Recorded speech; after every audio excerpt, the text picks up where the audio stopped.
लावून बघा, 5 मिनिटाला अमिताभ दिसतो. कोण बनेगा करोडपती मधून पैसे कमवायला सांगतो. कमवलेल्या पैशातून कल्याण ज्वेलर्समध्ये जाऊन सोनं खरेदी करायला सांगतो. सोनं खरेदी केल्यानंतर मुथूट फायनान्समध्ये ठेवून कर्ज काढायला सांगतो. कर्जाचे हप्ते नाही भरता आले तर ते नवरत्न तेल आहेच, थंडा थंडा कुल कुल. कुठं नाही अमिताभ, कुठं नाही हो. का का आम्ही हरायचं आणि का किती आदर्श तुमच्या माझ्या डोळ्यास. तुम्ही सचिन तेंडुलकरची उंची किती हो. उंचीनं कमी असणारा माणूस, पण सचिनला बाउन्सर खेळता येत नव्हता, हाईट कमी होती. एक बाउन्सर आला वॉकर युनिसचा, नाकावरती लागला, रक्त यायला लागलं. लोक म्हटले आता याला स्ट्रेचरवरती न्यावे लागेल पॅव्हलियनमध्ये. सचिननं असं तोंडावरती पाणी मारलं, क्रीजवरती जाऊन उभा राहिला, अशी बॅट आदळली आणि समोरच्या फलंदाजाला सांगितलं रुक मै खेलेगा. आणि सचिननं कितीतरी बाउन्सर असे मैदानाच्या बाहेर टोलावून लावले. आणि आज क्रिकेटच्या क्षेत्रातला बाप झाला सचिन तेंडुलकर. अहो कितीतरी बाउन्सर येतील आपल्या या अंगावर, फटकावून लावायचे थेट स्टेडियमच्या बाहेर. कधीतरी प्लेट करा, कधीतरी एखादा सोडून द्या. प्रत्येकच फटकावला पाहिजे असे नाही, पण कधी काय भूमिका घ्यायची हे ठरवता आलं पाहिजे. आयुष्य खूप गोड आहे, खूप सुंदर आहे. त्यातला एका पावलाची मजा घ्या आणि नात्यांना वेळ द्या. तुमच्या ऑफिसमधलं तुम्ही कुटुंबात कमी तितके तुमच्या ऑफिसमध्ये आहात, बरोबर. तुम्ही फील्डवर इतका वेळ आहात की तितके तुम्ही घरात पण नाही आहात. मग ऑफिसमधलं वातावरण किती छान असलं पाहिजे. तुम्ही ऑफिसमध्ये काम करताना तुमच्या बॉसला तुमची गरज वाटली पाहिजे इतकं काम तुम्ही केलं पाहिजे. म्हणजे एखाद्या दिवशी जर तुम्ही आला नाहीत ना, तुमची उणीव तुमच्या बॉसला जाणवली पाहिजे. असंच एका कंपनीत मी लेक्चर देत होतो आणि म्हटलं तुम्हाला तुमचं सेल्फ अप्रायझल जर करायचं आहे ना, तर तुमच्या बॉसला तुमची उणीव जाणवली पाहिजे. म्हणजे तुम्ही जर एखाद्या दिवशी रजेवर आहात, तुमच्या वरिष्ठ अधिकाऱ्याला वाटलं पाहिजे अरे आज ते नाही आहे त्याच्यामुळे ते जरा अडचण आली. तुमची उणीव जाणवली तर समजावं की आपण कामाचे आहोत. दुसऱ्या दिवशी एकानं ऑफिसच्या चाव्याच लपून ठेवल्या ऑफिसला निघून गेलं. म्हटलं हे काय. म्हणलं उणीव जाणवली पाहिजे, दिवसभर फोन करताय म्हणले मला. हे असलं नाही हो. डिवोशननं काम केलं पाहिजे. आपल्याकडे आहे ना स्ट्रेस मॅनेजमेंट नावाचा प्रकारच अस्तित्वात नाही. आपल्याकडे स्ट्रेस फक्त डायव्हर्ट करायचा, ह्या टेबलवरून त्या टेबलवर, त्या टेबलवरून त्या टेबलवर. वरतून आलं वसुली करा, त्यांनी लगेच खाली, ह्यांनी खाली. म्हणजे शेवटच्या माणसाला कळत नाही आता मी राग कुणावर काढू. ते घरी जाऊन बायकोला काहीतरी शिव्या देत आहे. बायकोला कळत नाही मी काय करू, ती पोराला लाटणं फेकून मारते. आता पोराला कुणीच उरत नाही, ते बाहेर कुत्र्याला जाऊन दगड मारते. ते तिसरंच कुणाला तरी चावतंय. स्ट्रेस मॅनेज होईल का. वरिष्ठांनी आपल्याला सांगितलंय बसूयात, एकत्र येऊयात, प्लॅन करूयात, तू हे कर, तू ते कर. स्ट्रेस असं डायव्हर्ट करू नका. सगळ्यांनी एकत्र मिळून आपल्याला ह्या गोष्टीला सामोरं जायचं, त्याचं छान प्लॅन करा. प्लॅनिंग म्हणजे काय, थिंक बिफोर ॲक्ट. कोणतीही कृती करायच्या अगोदर केलेला विचार म्हणजे planning. Proper utilization of the resources. तुमच्याकडे जे रिसोर्सेस आहेत ते तुम्हाला प्रॉपर वेनं युटिलाइज करता येतील का त्याचा विचार करा. मग जगण्यात असो किंवा तुमच्या कामात असो. भगवंतानं आपल्याला प्रत्येकाला काहीतरी वेगळं दिलंय. आपल्यातलं वेगळे पण काय ते स्वतःला विचारा, ते स्वतःला वारंवार सांगा. ह्या तुझ्या स्ट्रेंथ आहेत, हे तुझे विकनेस आहेत, हे विकनेस तुला कमी करायचे आहेत, ह्या स्ट्रेंथ तुला वाढवायच्यात. मी कॉलेजला गेलो, आमच्या सरांनी मला विचारलं गणेश तुला MBA कशात करायचं. मी म्हटलं मला ह्युमन रिसोर्स मॅनेजमेंटमध्ये MBA करायचं. सर प्रत्येकाला विचारायचे कोण MBA कशात करणार. आमच्या वर्गात एक बोबडं बोलणारं पोरगं होतं, त्याला विचारलं तुला MBA कशात करायचं. तर म्हटलं सर मला मार्केटिंगमध्ये MBA करायचं. म्हटलं सर म्हटले तुझं बॅकग्राऊंड कॉमर्स आहे, तुला नीट बोलता आहे ना, मार्केटिंगमध्ये चांगलं बोलावं लागतं आहे, तू कॉमर्समध्ये तू फायनान्समध्ये MBA कर. वर्गात पोरगं उठून उभं राहिलं आणि म्हणला असल कळणार तर मार्केटिंगमध्ये MBA कळणार नाही तर शिकणार नाही. म्हटलं आणि सर म्हणले तुला काय करायचं आहे ते कर, आपण परीक्षा घेऊयात, कुणामध्ये मार्केटिंगचं टॅलेंट आहे ते शोधूयात. आम्हाला सगळ्यांना 100 रामायणाच्या प्रती दिल्या आणि सांगितलं या रामायणाच्या प्रती बाजारात जाऊन विकून यायच्या. ज्याच्या सगळ्यात जास्त प्रती विकल्या जातील आपण समजूयात की याच्यामध्ये मार्केटिंगचं टॅलेंट आहे, त्यानं मार्केटिंगमध्ये MBA करावं. आता आम्हाला वाटलं आम्ही बोलणारी पोरं 100 रामायणाच्या प्रती तर अशा बाजारात जाऊन विकून येऊ. 8 दिवस आम्ही बाजारात फिरलो. 9व्या दिवशी वर्गात आलो. सरांनी विचारलं गणेश 100 पैकी किती प्रती गेल्या. म्हणलं 4. राहुल 8. संतोष 10. मार्क मिळवणारी पोरं पण 20पेक्षा जास्त प्रती कुणाच्याच गेल्या नाही. बोबडं बोलणारं पोरगं मागच्या वाकावर बसायचं. त्याला विचारलं तुझ्या किती प्रती गेल्या रे. म्हणला सल 100च्या 100 प्रती विकून आलो. म्हटलं आणि सर म्हणले केलं काय, मार्केटिंगची कोणती स्ट्रॅटेजी, कोणतं रेफरन्स बुक. म्हणला काहीच नाही, आम्ही लोकांच्या दालात जायचो, बेल दाबायचो, लोक बाहेर यायची, लोक बाहेर आली की समोर लामायण ठेवायचो आणि सांगायचं हे लामायण विकत घेता का वाचून दाखवू. लोक म्हणायची वाचून नको दाखवू, तुझं रामायण विकत घेतो. आता बोबडं बोलणं विकण्याचं आहे का स्ट्रेंथ आहे? आणि तो दाबून ठेवला असता तर स्ट्रेंथ ठरला असता का? प्रत्येकात काहीतरी वेगळेपण आहे हो. सचिन तेंडुलकर सारखा षटकार ऐश्वर्या रायला मारता येईल का? ऐश्वर्या राय सारखा ठुमका लता दिदींना देता येईल का? लता दिदींसारखं गाणं अशोक सराफला म्हणता येईल का? तुम्ही मला म्हणले भाषण कर, मी अजूनही 2 तास बोलेल. पण तुम्ही मला म्हणले आता तुम्ही डायरेक्ट काशीहून आलाय, जाता जाता इथून एखादी कुस्ती करून जा. आपल्याच्यानं जमणार नाही. जगात प्रत्येकात वेगळे, ते वेगळेपण ज्या दिवशी आपल्याला ओळखता येईल ना, त्या दिवशी जगणं सुंदर होऊन जाईल. आपल्या मुलांमध्ये काय वेगळेपण आहे ते शोधा, आपल्या कुटुंबाला वेळ द्या, आपल्या ऑफिसमधलं वातावरण छान आनंदानं कसं ठेवता येईल याचा प्रयत्न करा. आणि सगळ्यात महत्त्वाचं म्हणजे एकमेकांशी बोला, एकमेकांशी संवाद ठेवा. गेले कित्येक दिवसांपासून आपला संवाद हरवला आहे. स्वतःला विचारा बरं, किती दिवसांपूर्वी आपण आपल्या वडिलांशी बोललो आहे? किती दिवसांपूर्वी आपण आपल्या आईशी बोललो आहे? किती दिवस होऊन गेलेत आपला आणि आपल्या वडिलांचा स्पर्श नाही आहे, आपला आणि आपल्या आईचा स्पर्श नाही आहे. अरे स्पर्शांमधली मजा एक वेगळी आहे. काय लागतो आई आणि वडिलांसोबत स्पर्श ठेवायला? घरातून बाहेर पडताना ज्यांच्या ज्यांच्या नशिबानं घरात आई आहे त्यांनी घरातून बाहेर पडताना आईच्या पायावर डोकं ठेवून बघा. आई असं काळीच काढून देते, माझं आयुष्य तुला लागू दे म्हणते. बापाच्या पायाला फक्त तुम्ही हात लावून बघा, बाप असा पाठीवर थाप मारतो, पठ्ठ्या सुखात राहा म्हणतो. लेकुराचे हित वाहे माऊलीचे चित्त, ऐसी कळवळ्याची जाती करी लाभाविन प्रीती. लाभाविना प्रेम करणारं जर जगात कोण असेल ना तर फक्त आणि फक्त तुमची आई आहे. मला सांगा पुरींनो, तुम्ही माहेरी गेलात, माहेर कुठपर्यंत? जोपर्यंत माहेरात आई आहे तोपर्यंत. बरं तुम्ही माहेरावरून सासरी येताना आईनं तुमची पिशवी कधी रिकामी पाठवली का? 4 वांगे घालून देईल, 4 शेंगा घालून देईल. तुम्ही कितीही श्रीमंत असा, तुमचं सासर कितीही श्रीमंत असू दे, आईनं कधी पिशवी तुमची रिकामी पाठवली नाही. एवढं प्रेम कोण करतो या जगात तुमच्यावरती? आई आणि बाप मुलाचं, बापाचं आणि मुलीचं हे एक वेगळं नातं आहे. मुलीचं आणि तिच्या बापाचं नातं तर काही और असतं. बाप स्वतःला चप्पल घेत नाही, पण पोरगी कॉलेजला जायला लागली ना तिला नवीन शूज आणून देतो. स्वतः सायकलवर कामाला जाईल पण तिला गाडी घेऊन देतो. तिच्या लग्नामध्ये दिवसभर असा तुरा काढून मिरवत असतो फेट्याचा. पण ज्यावेळेस पुरीचं कन्यादान होतं त्यावेळेस असा हात जावायच्या हातात देतो, खाली मान घालतो आणि सांगतो, जावई बापू तळ हाताच्या फोडाप्रमाणे जपली, आता सांभाळून घ्या. दिवसभर त्याच्या डोळ्यातून एकही पाण्याचा थेंब येत नाही. पण पुरीची गाडी एकदा नजरेआड झाली ना मग खांबाच्या पलीकडे जातो आणि एकटाच रडतो, तो बाप असतो. मला वाटतं ज्या वेळेस तुमचे वडील, बघा तुमचे वडील आता रिटायर झालेत, ते तुम्हाला फोन करतात, आठवड्यातनं कधीतरी फोन करतात, तुम्ही गडबडीत आहात हे जर वडिलांच्या लक्षात आलं ना, वडील पटकन म्हणतात, हां बाई सहज केलता, ठेवतो फोन, करेल नंतर. त्यांना कळतं की मुली आता त्यांच्या संसारात आहेत, मुलं त्यांच्या संसारात आहेत. पण अशा वेळेस आवर्जून परत कॉल करा. एक वाक्य आईबापाचं काळीच पिळवटून टाकणारं असतं पोरांचा फोन ठेवताना. आई म्हणते, बाप म्हणतो, बाबांनो आम्ही आहोत तोपर्यंत येत चला. ज्या दिवशी तुमचा बाप तुम्हाला म्हणेल ना आम्ही आहोत तोपर्यंत येत चला, तेव्हा तुमच्या मीटिंग, तुमचे सगळे प्रोग्रॅम्स थोडेसे बाजूला ठेवा आणि कधीतरी जन्म दिलेल्या आईला बापाला भेटायला जा. ही माणसं परत सापडत नाहीत.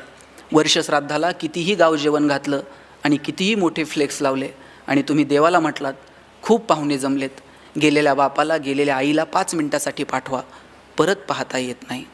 या जगात इकडं तिकडं देव सापडो न सापडो मला माहीत नाही, पण देवानं प्रत्येक घरात आईबाप म्हणून जन्म घेतला आहे. त्याची किंमत तुम्ही कशानंच फेडू शकत नाहीत. म्हणून ज्यांच्या ज्यांच्या नशिबानं आईबाप जिवंत आहेत त्यांना जपा, त्यांच्याशी संवाद ठेवा.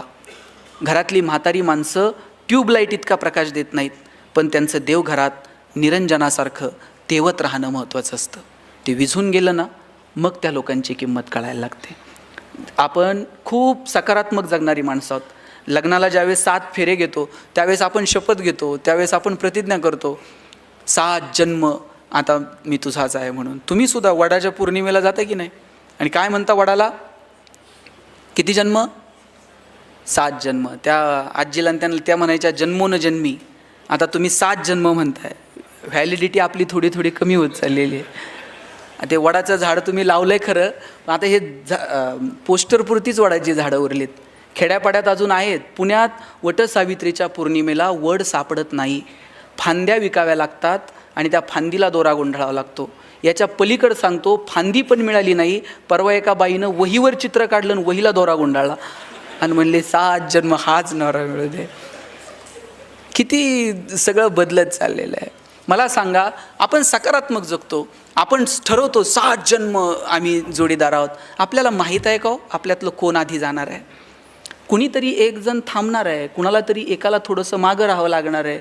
असं एकाच सेकंदाला दोघंही गेले असं नाही होत.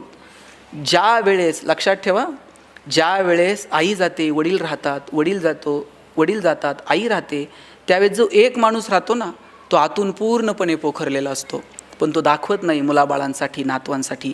त्यावेळेस आपण त्यांचं आई वडील व्हायचं असतं. त्यांनी लहानपणी ऐपत नसताना आपल्या अनेक गोष्टी पूर्ण केलेल्या आहेत. ऐपत नसताना आपल्याला महागडी खेळणी आणून दिलेली आहेत. म्हातारी माणसं लहान मुलांसारखी असतात, ती हट्ट करतात, चिडतात. त्यावेळेस आपण त्यांच्यासाठी आईबाबा व्हायचं आणि त्यांना जपता येईल का याचा प्रयत्न करा.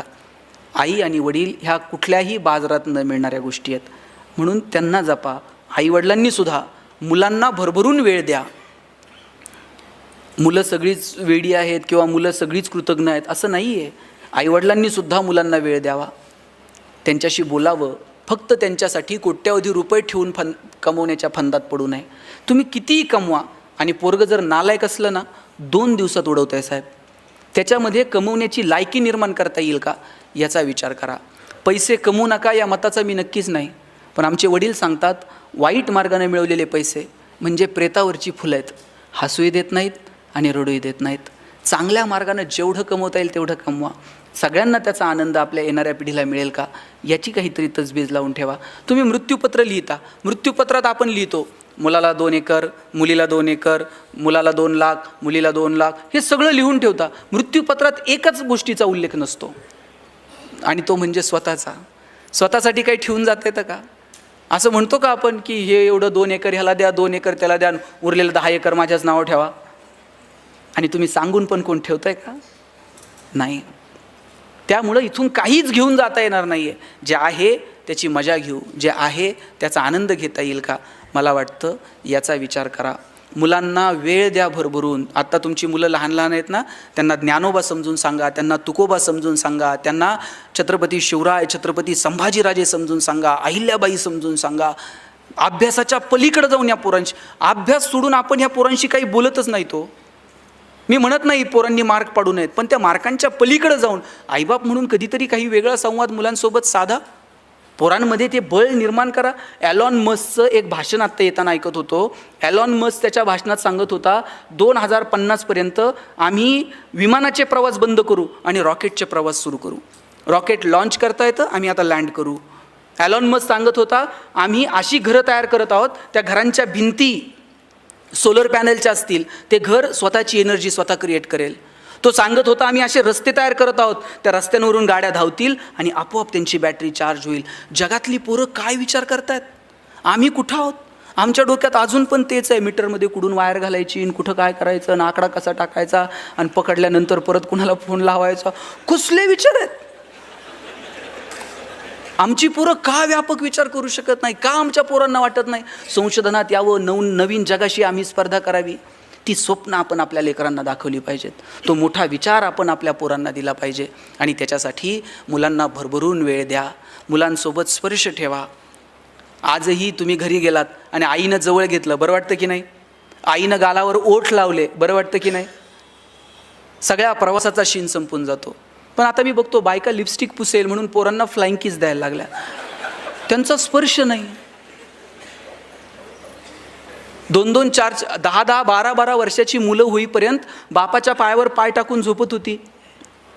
2-2, 4-4 वर्षाच्या मुलांच्या आता सेपरेट बेडरूम आहेत.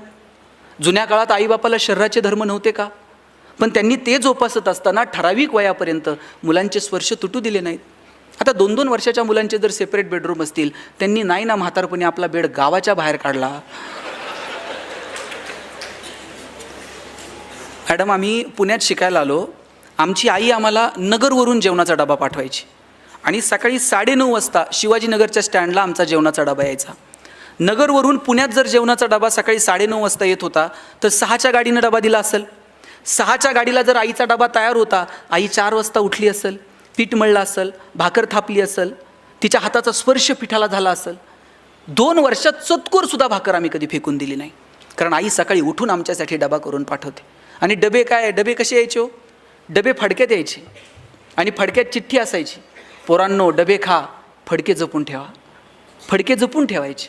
शनिवारच्या गाडीने फडके परत नगरला जायचे, सोमवारी परत त्या फडक्यांमध्ये डबे यायचे.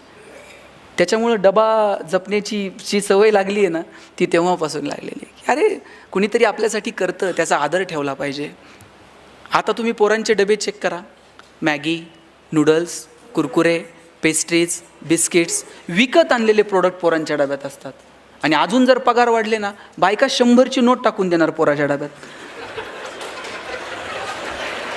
तिकडंच जाण काय खायचं ते खा. इथपर्यंत येऊ देऊ नका. मुलांसोबत तुमचा स्पर्श अपेक्षित आहे, मुलांसोबत तुमचा संवाद अपेक्षित आहे आणि मुलांना आईवडिलांच्या कष्टाची जाणीव असणं अपेक्षित आहे. नात्यांमध्ये पराक्रम न गाजवता नात्यांमध्ये प्रेम जपलं की आयुष्य आपोआप सुंदर होऊन जातं. ते सुंदर आयुष्य आपल्या सगळ्यांच्या वाट्याला येऊ अशी अपेक्षा या कार्यक्रमाच्या निमित्ताने व्यक्त करतो. तुमच्या ज्या ज्या समस्या आहेत, युनियनच्या माध्यमातून तुम्ही एकत्र आलात, त्या शासन दरबारी जाओत, त्या मागण्या तुमच्या काय नेहमी सगळं ते मान्य हो आणि तुमच्या सगळ्यांच्या वाट्याला आनंद येऊ अशी अपेक्षा व्यक्त करतो. आणि जाताना इतकंच सांगतो, शेवटचं 1 मिनिट खाली बसा, शेवटचं 1 मिनिट, हसत राहा, आनंदानं जगा. मी माझं एक पुस्तक लिहिलं, सुख नावाचं. त्याच्यावर एक पहिलं वाक्य लिहिलं होतं, no once more, no retake for any moment, so keep smiling. आयुष्याच्या चित्रपटाला रिटेक नाही, आयुष्याच्या गाण्याला वन्स मोर नाही. तुम्हाला वाटलं माझं भाषण पुढं ढकलावं, ढकलता येणार नाही. घरी गेल्यावर वाटलं परत ऐकावं, परत ऐकता येणार नाही. आयुष्याचा कोणताही क्षण पुढं ढकलता येत नाही आणि आयुष्याचा कोणताही क्षण रिव्हर्स करून बघता येत नाही. म्हणून वर्तमान जगता येतो, वर्तमानात आनंद घ्यायला शिका. मोठी स्वप्न जरूर बघा, पण आहे त्या परिस्थितीवरती रडत बसू नका. साहेब, आमचं घर पत्र्याचं होतं. अख्ख्या कॉलनीत सगळ्यांची घरं स्लॅबची होती, फक्त आमचं एकट्याचंच घर पत्र्याचं होतं. आणि मी माझ्या आईला म्हणायचो, आई सगळ्यांची घरं स्लॅबची, आपलंच पत्र्याचं का? ती म्हणायची, तुझे वडील शिक्षक आहेत म्हणून घर पत्र्याचं. म्हणलं, शासनाचा GR आहे का शिक्षकांनी स्लॅबची घरं बांधायची नाही? ती म्हणायची, कारट्या नशिबान आहेस पत्र्याच्या घरात जन्माला आला. म्हटलं का? ती म्हणायची, बघ घर गरम व्हायला लागलं का तुला कळतं, उन्हाळा सुरू झाला आहे. घर गळायला लागलं का तुला कळतं, पावसाळा सुरू झाला आहे. शेजारच्या स्लॅबच्या घरात उन्हाळा कळत नाही, पावसाळा कळत नाही. खास ऋतूंची ओळख व्हावी म्हणून भूगोल शिकवणाऱ्या तुझ्या बापानं असलं मॉडेल उभं केलं आहे. पैसे नव्हते पण आनंद इतका होता ना. वडील एक चॉकलेट आणायचे, माझ्या बहिणीच्या हातात द्यायचे आणि म्हणायचे, कावेरी गणेशाने तू अर्धा अर्ध करून खा. ताई चॉकलेटचे 2 भाग करायचे, एक मोठा आणि एक. ताई चॉकलेटचा मोठा भाग मला द्यायची आणि छोटा स्वतःला ठेवायची. चॉकलेट छोटं होतं पण आभाळा एवढा संस्कार करून गेलं. मोठ्या लोकांनी मोठ्या गोष्टी मोठ्या मनानं छोट्या लोकांना द्यायच्या असतात आणि जगात हे फक्त बहीण करू शकत्या. म्हणून बहिणीचं कौतुक करा, आपल्याही आणि इतरांच्याही. आपण आपल्या बहिणीचा जितका आदर करतो तितका आदर जर इतरांच्या बहिणीचा करता आला तर कोणत्या बहिणीसाठी मोर्चे काढावे लागणार नाहीत, कॅन्डल मार्च काढावे लागणार नाहीत. बहिणीचं सामर्थ्य काय आहे? ज्ञानियांचे ज्ञानी, योगियांचे योगी असणारे ज्ञानेश्वर दार लावून बसले हो. आणि कुणी म्हणायचं, ज्ञानोबा ताटी उघडा. ज्ञानियांचा ज्ञानी, योगियांचा योगी, कुणी धाडस करायचं, महाराज आता ताटी उघडा. त्यावेळेस एवढी एवढीशी मुक्ताई पुढं आली आणि म्हटली, चिंता क्रोध मागे सारा, ताटी उघडा ज्ञानेश्वरा. मुक्ताईनं हाक मारली म्हणून ज्ञानोबांनी ताटी उघडली आणि ज्ञानेश्वरीसारखा महान ग्रंथ तुमच्या माझ्या समोर आला. इतकं बहिणीचं महत्त्व आहे. म्हणून ही नाती जपा, त्या नात्यांना किंमत द्या आणि मस्त आयुष्याचा आनंद घ्या. हे आयुष्य परत मिळणार नाही. हसत राहा. पूर्वी किमान फोटोग्राफरनं सांगितल्यानंतर तरी लोक हसत होती. फोटोग्राफर म्हणायचं प्लीज स्माईल आणि मग लोक हसायची. आता फोटोग्राफरसुद्धा स्माईल म्हणत नाही हो, ते म्हणते प्लीज पोट आत घ्या. आता पोट आत घेत म्हटलं ते हसत थोडीच घेणार आहे, ते असं गंभीरपणे पोट आत घ्या. तोही हसण्याचा ऑप्शन संपून. हसायला काय लागतो? आल्यापासून मी 2-3 बघतोय हसलेच नाहीत. ते हसा वाटलं तरी शेजारच्याकडे बघणार, तो हसतोय का, मग मी का हसू? हसायला काय पैसे द्यावे लागतात का? आणि जनावरांना हसता येतं का? ताई तुम्ही शिनकूर करायला गोठ्यात गेलाय आणि एखाद्या म्हशीनं छान स्माईल दिली, म्हैस म्हणते का प्लीज वेलकम इन गोठा विथ स्माईल. साहेब तुम्ही कधी जनावरांना गाढवाला हसताना बघितलंय का? ज्या दिवशी गाढव हसायला सुरुवात करेल ना त्या दिवशी समजायचं गाढवाचा प्रवास मानवत्वाकडे सुरू झाला, आणि ज्या दिवशी माणूस हसायचं बंद करेल ना त्या दिवशी समजायचं माणसाचा प्रवास. तुमचं तुम्ही ठरवा काय झालं. तुम्हा सगळ्यांना खूप साऱ्या शुभेच्छा. No once more, no retake for any moment. So please please please dear friends keep smiling.